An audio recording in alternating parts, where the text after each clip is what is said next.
Hello everyone, நான் உங்கள் Manthra Deepak. Welcome to our channel. So TNPSC group 4 அதுக்கான சிவி வந்து ரிலீஸ் பண்ணியிருப்பாங்க. ஸோ இன்னையிலேருந்து நவம்பர் 21 வரைக்கும் உங்களுக்கு சிவி வந்து அப்லோட் பண்ணலாம்.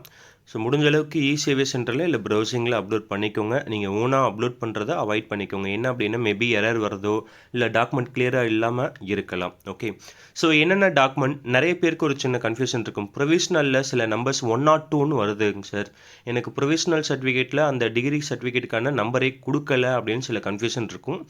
ஸோ அந்த ஃபிசிக்கல் சர்டிஃபிகேட் வாங்கணுமா? ஸோ இதில் வந்து கம்பல்சரி நிறைய டவுட்ஸ் நிறைய பேருக்கு இருக்குது. ஸோ அதெல்லாமே இந்த வீடியோவில் நம்ம கிளியர் பண்ணிடுவோம். ஸோ தெளிவாக பாருங்கள், இதில் எந்த மிஸ்டேக்கும் பண்ணிடாதீங்க. இதில் மிஸ்டேக் பண்ணிட்டீங்கன்னா கண்டிப்பாக வந்து ரிஜெக்ட் பண்ணிடுவாங்க.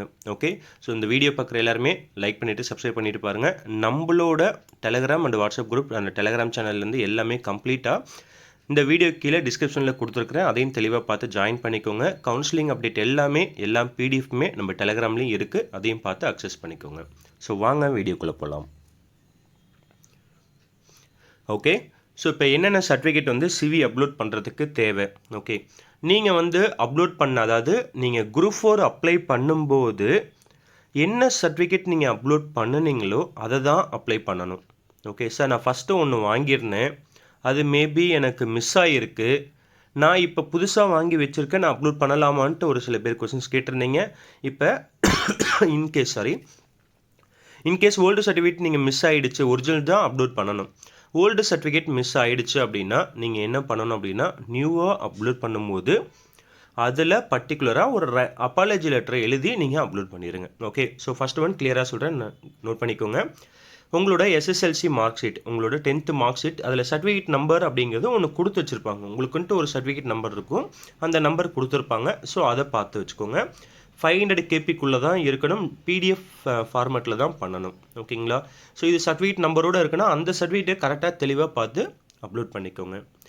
அண்டு செகண்ட் ஒன் என்ன அப்படின்னா, உங்களோட 12th மார்க் ஷீட் இன்க்ளூடிங் அதுவும் சர்டிஃபிகேட் நம்பரோடு தான் இருக்கும். இந்த ஸ்டார் போட்டிருக்காங்க, பர்டிகுலராக இந்த இடத்துல ஸ்டார் போட்டிருக்காங்கன்னா அது கம்பல்சரி மேண்டேட்ரியாக நீங்கள் அப்ளை பண்ணணும் அப்படிங்கிறது, அப்லோட் பண்ணணும் அப்படிங்கிறது அர்த்தம்.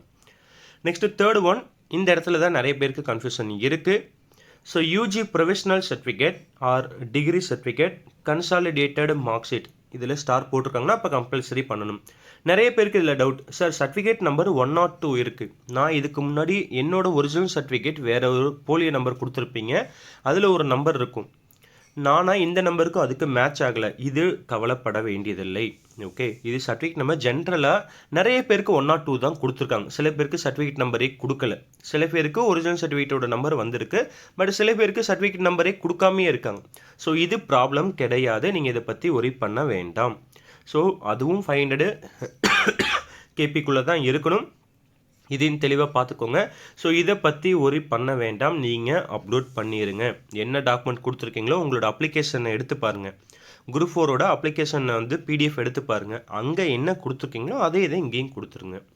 அண்ட் நெக்ஸ்ட் ஒன் ரொம்ப ரொம்ப இம்பார்ட்டன்ட், என்ன அப்படின்னா, ST candidates live in forest settlement of Western Ghats or Eastern Ghats district, native certificate of the candidate.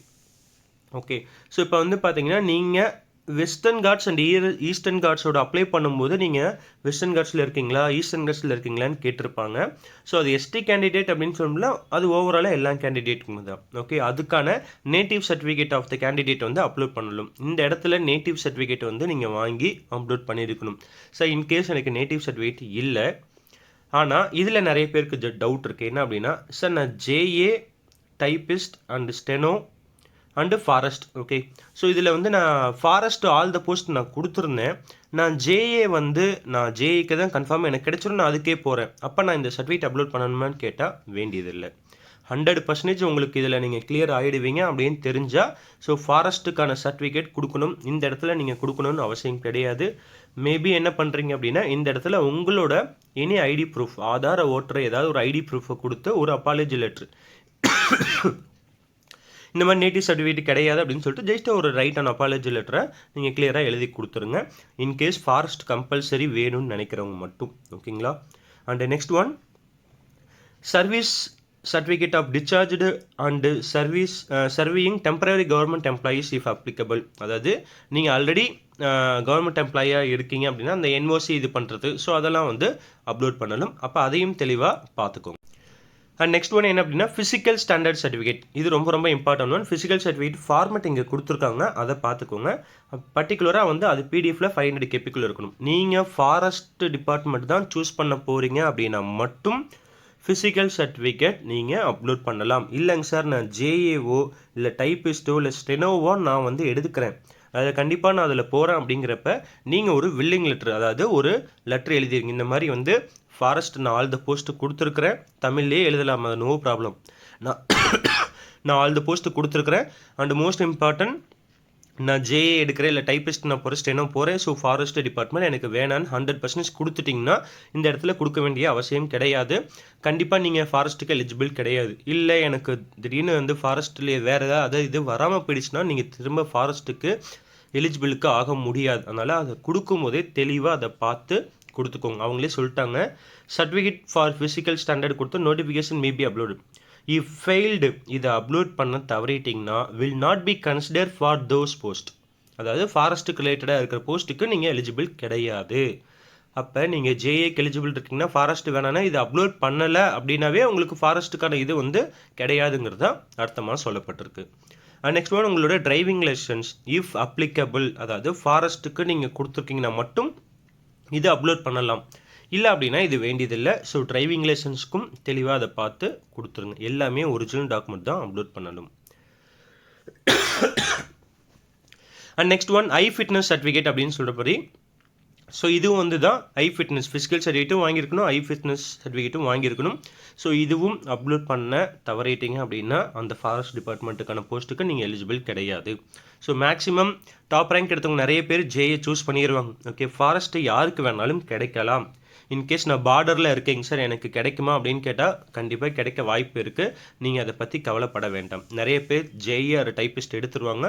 So forest வந்து வில்லிங் லெட்டர் கொடுத்துருவாங்க. So first JA typist steno counselling முடிஞ்சதுக்கப்புறம் லாஸ்ட்டாக தான் ஃபாரஸ்ட்டுக்கானது நடக்கும். Okay, next community certificate with father name and mother name இருக்கணும். இந்த இடத்துல husband name இருந்தால் அக்செப்ட் ஆகாது, எடுத்துக்க மாட்டாங்க, ரிஜெக்ட் பண்ணிடுவாங்க. அதையும் தெளிவாக பார்த்துக்கோங்க. அதுவும் கேபி கரெக்டாக பார்த்து அப்லோட் பண்ணிடுங்க. நீங்கள் என்ன சர்டிஃபிகேட் குரூப் 4 அப்ளை பண்ணும்போது என்ன அந்த எல்லோ கலர் பேடு இருக்கிற மாதிரி அந்த இது அப்ளை பண்ணிங்களா இல்லை ஆன்லைன் ஃபார்மேட்டில் பண்ணிங்களா அப்படிங்கிறத பார்த்துக்கோங்க. இதில் நிறைய பேருக்கு டவுட்டு, சார் நான் வந்து ஓல்டு அப்லோட் பண்ணும்போது ஓல்டு பண்ணினேன், பட் இப்போ அது மிஸ் ஆகிடுச்சு, நியூ பண்ணலாமான்னு கேட்டால் நியூ பண்ணிடுங்க. நியூ பண்ணிவிட்டு அண்ட் மோஸ்ட் இம்பார்ட்டன்ட் ஒரு அப்பாலஜி லெட்டரை எழுதி வச்சுருங்க. ஓகே, அண்ட் நெக்ஸ்ட் ஒன் என்ன அப்படின்னா native certificate of the candidate parents place of birth outside Tamil Nadu. அதாவது தமிழ்நாட்டை தவிர அவுட் சைடில் யாராவது பேரண்ட்ஸ் வந்து அங்கே நேட்டிவாக இருக்காங்கன்னா அதுக்கான நேட்டிவ் சர்டிஃபிகேட்டும் நீங்கள் வாங்கியிருக்கணும் அப்படின்னு சொல்கிறாங்க. அப்போ அதையும் தெளிவாக பார்த்து அப்லோட் பண்ணிடுங்க. Next one gazette copy of name change. In case name change பண்ணியிருக்கீங்கன்னா அந்த கசட் காப்பி அப்லோட் பண்ணிடுங்க. இந்த அதர் டாக்குமெண்ட் 1 இருக்குது பார்த்துங்க, இதுதான் வந்து நீங்கள் மேபி அப்பாலஜி லெட்டர் எழுதியது இந்த இடத்துல நீங்கள் அப்லோட் பண்ணிக்கலாம். ஓகே, நெக்ஸ்ட்டு பிஎஸ்டிஎம்மோடது 1 to 7th ஸ்டாண்டர்டு கொடுத்துருக்காங்க அண்ட் 8 to 10 அண்டு 11 to 12 இந்த ஃபார்மேட்டில் தான் இருக்கணுமா அப்படிங்கிறது அவசியம் கிடையாது. சார் இப்போ இன்கேஸ் நான் 1 to 8 வரைக்கும் ஆர் 1 to 10 வரைக்கும் நான் வந்து ஒரே இதில் தான் ஒரே ஸ்கூலில் படிச்சிருக்கிறேன் இல்லை இந்த மாதிரி இருக்கிறப்ப இந்த ஃபார்மேட்டில் இருக்கணுமான்னு கேட்டால் கிடையாது. நீங்கள் இருக்கிற ஃபார்மேட்டில் தெளிவாக அப்லோட் பண்ணிக்கோங்க. இது வந்து நோ ப்ராப்ளம். ஓகே, திரும்ப அதே டாக்குமெண்ட்டை கூட நீங்கள் அதே இடத்துல நீங்கள் அப்லோட் பண்ணிக்கலாம். ஓகே, ஸோ டோட்டலாக இது எல்லாமே கிளியராக இருக்குது. இந்த டாக்குமெண்ட்டை தெளிவாக பார்த்து அக்சஸ் பண்ணிடுங்க. ஒரிஜினல் டாக்குமெண்ட் பண்ணுங்கள்.